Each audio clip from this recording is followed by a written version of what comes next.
तो दोस्तों हम लोग मुख्य खबर के ऊपर आए कि किस देश के अंदर तेजस का बदला लेने जा रहा है भारतीय रुपया। इससे पहले आप एक बहुत बड़ी गुड न्यूज जान लीजिए और ये गुड न्यूज निकल कर आ रही है भारत के फॉरेक्स रिजर्व्स को लेकर। जी हाँ, बताया जा रहा है कि मार्च खत्म होते ही भारत के विदेशी मुद्रा भंडार ने एक बार फिर से बहुत बड़ी छलांग लगाई है और पिछले एक ही सप्ताह में ये 5.98 बिलियन डॉलर्स बढ़ा है, यानी लगभग 6 बिलियन डॉलर्स की बढ़ोतरी केवल एक ही सप्ताह में हो गई।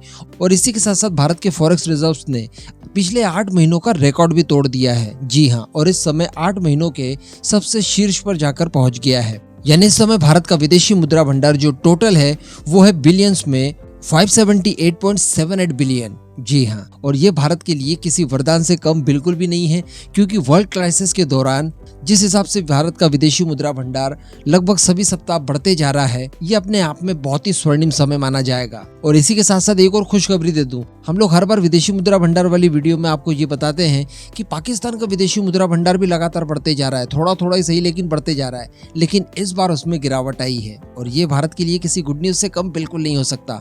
चलिए अब हम लोग जानते हैं कि कौन से देश के अंदर भारत का रुपया डॉलर को चुनौती देने जा रहा है। तो दोस्तों भारत के विदेश मंत्रालय की तरफ से सैटरडे यानी आज के दिन इस बात की सूचना दी गई है कि मलेशिया के अंदर भी अब भारत अपनी खुद की करेंसी यानी रुपये में ट्रेड कर पाएगा। जी हाँ, इसके लिए बताया जा रहा है कि भारत की तरफ से तैयारी जुलाई 2022 में ही शुरू कर दी गई थी। उसी समय रिजर्व बैंक ऑफ इंडिया की तरफ से इंडियन करेंसी के इंटरनेशनल ट्रेड से संबंधित सेटलमेंट की अनुमति दे दी गई थी और उसके बाद ये कदम उठाया गया है कि अब भारत का ट्रेड मलेशिया के अंदर स्वदेशी करेंसी में भी संभव हो पाएगा। हालांकि विदेश मंत्रालय की तरफ से ये भी कहा गया है कि भारत की करेंसी में तो हम सेटलमेंट कर ही पाएंगे, लेकिन इसी के साथ साथ अन्य करेंसीज में भी जो सेटलमेंट की व्यवस्था है पुरानी वाली, वो भी एज इट इज रहेगी, उसमें भी किया जा सकता है। लेकिन नई शुरुआत ये है कि नए ट्रेड के दौरान हम लोग इस्तेमाल करेंगे हमारे रुपये को।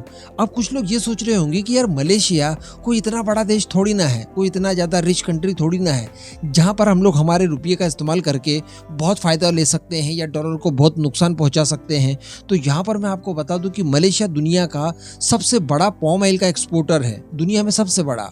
और अगर भारत की बात की जाए तो भारत दुनिया का सबसे बड़ा पॉम ऑयल का इंपोर्टर है। जी हाँ, तो अब आप बताइए कि भारत और मलेशिया के बीच में ट्रेड किस लेवल का होता होगा। एक छोटी सी और जानकारी मैं आपको दे दूं कि जब महातिर मोहम्मद मलेशिया के प्राइम मिनिस्टर हुआ करते थे, उस समय उन्होंने इमरान खान और एर्दोगान के साथ मिलकर भारत की घेराबंदी करनी चाहिए। भारत ने नाराजगी में एक कदम उठाया और मलेशिया के साथ अपने पॉम ऑयल का जो बिजनेस है उसे कुछ हद तक कम किया। पूरा तो कम नहीं कर सकते थे, हमारे ऊपर भी उसका बैड इम्पैक्ट पड़ता, लेकिन कुछ हद तक कम किया। तो मलेशिया की इकोनॉमी को 15% का नुकसान हुआ। कहने का मतलब मलेशिया बहुत ज्यादा निर्भर है भारत के ऊपर। ऐसी परिस्थिति में हम लोग अगर हमारे रुपये में ही ट्रेड करेंगे मलेशिया से, तो ये भारत के लिए एक स्वर्णिम समय होगा और स्वर्णिम ट्रेड माना जाएगा किसी भी देश की तुलना में। अब ये जो रुपये में ट्रेड सेटलमेंट किया जा सकेगा, इसके पीछे विदेश मंत्रालय की तरफ से कहा गया है कि ये जो पहल की गई है आरबीआई की तरफ से, ये भारतीय रुपये का ग्लोबलाइजेशन करना हो उसके लिए किया जा रहा है। और सबसे बड़ी बात कि ट्रेड और कम्युनिकेशन में हमें सरलता महसूस हो, इन सब के लिए ये कदम उठाया गया है। इसके अलावा विदेश मंत्रालय की तरफ से ये भी कहा गया है कि रुपये में ट्रेड सेटलमेंट के लिए स्पेशली वोस्ट्रो अकाउंट को भी खोलकर इस सिस्टम को शुरू किया गया है।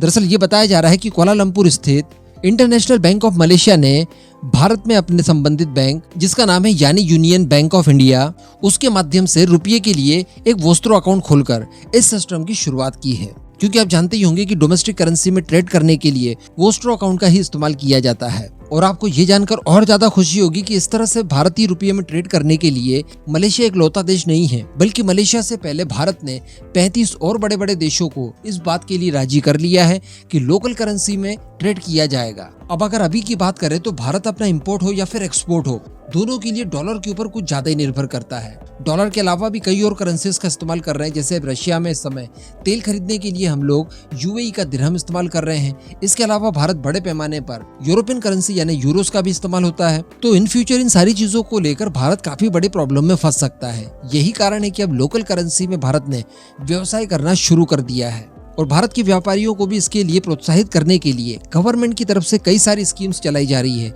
जिनमें कई तरह के छूट वगैरह भी दी जा रही है, जिसकी लालच से भारतीय व्यापारी भी भारतीय करेंसी का ही इस्तेमाल करे ट्रेड के दौरान।